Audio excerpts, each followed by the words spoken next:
Again, I would like to recognize the Nanaimo people, hospitality, for allowing us in their territory, and all the organizers of this event, the Telekum and VIU, Randy, and I don't know who else, everyone that's involved, and thank you all for coming and listening to our story.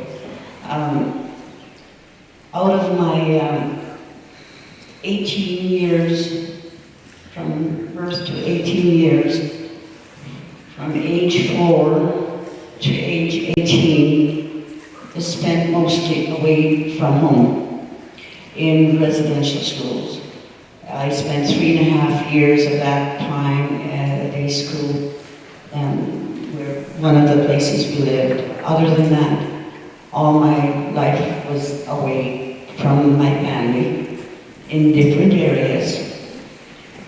4 years old, I was taken to Kakwas because my mama was sick in the hospital here in Nanaimo, TB and arthritis, and the way a lot of my female side of my relatives were away from home.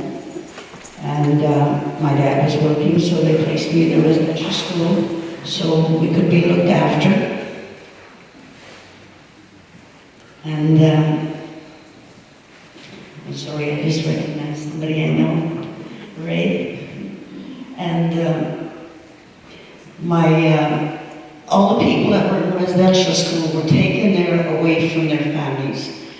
And the people left at home, the adults left at home, were stripped of their language and culture. They were not allowed to practice. Rights were taken away. The villages were empty of children. Not being able to work, to take part in our cultural life, left the adults with no children to parent.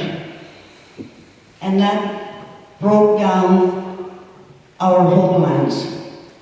That's when alcohol and jobs were not available. We could not hunt or fish the way they were used to. So they're visitors with no children, except some very lucky ones that were kept home. The rest of us children were gone. Reserves empty of children. And we missed our families. We missed our homes.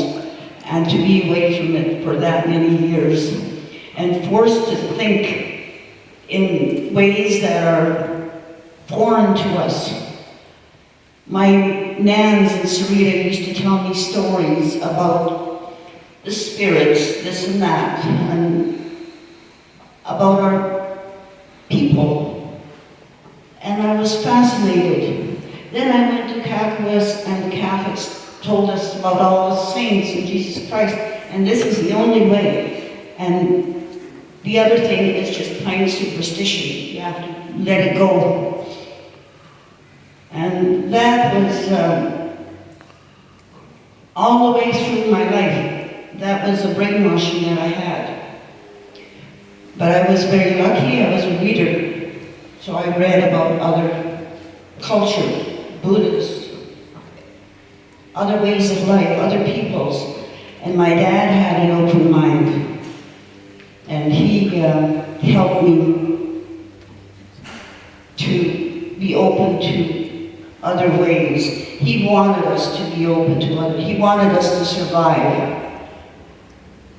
He encouraged education because he figured that was the only way we could survive in this world where we were not allowed to be ourselves. In his later years, he went back to our ways, and he, a little late, but he tried to help us go back to our people. And now I see the pride coming back. I see our young people going to university. I see more participation instead of the shame that we had, trying to be white so we could fit in. I see more pride happening now. Our young people are proud to be First Nations. I see it everywhere now. With the help of Tillicum Lalem, with the help of First Nation Studies, with the help of the elders trying to help the young people. Even us, I never knew my culture. I only started getting in touch with it in these later years, in the few years before my dad died. He died in 2010, and I was very lucky to have a little bit of time with him, learning, because he was a very wise man.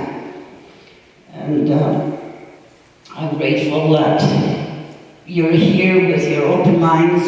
Hopefully, you'll learn more about what we went through and where we're going. We're survivors. That's the thing. We survived. And we're going to do better. We're stronger. Our young people. My young people were hurt. My children, my grandchildren are hurt as a result of everything that happened with my lack of parenting skills. How would I learn to be a parent? I hardly lived in a home. And I tried. I love my children, but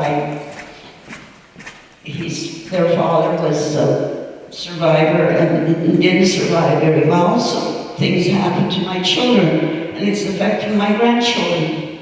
Tilton Leyland is helping my grandchildren right now, taking part in different things. I'm grateful for that.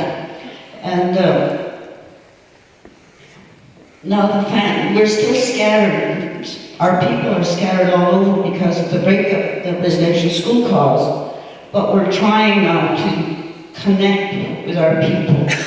And it's organizations like this and events like this that are helping. And it's helping the young people. And to me, that's the most important thing. We're going to be okay. We have a lot of baggage, and it's being passed on to our young people. But the important thing is to survive, is opening the minds of other than our First Nations, and recognizing and helping our young people. To me, that's so important. And we need elders like this and open minds. And I'm grateful for this opportunity, and I thank you. I probably could say lots, but it flies away from my brain, and that's it. So, chew.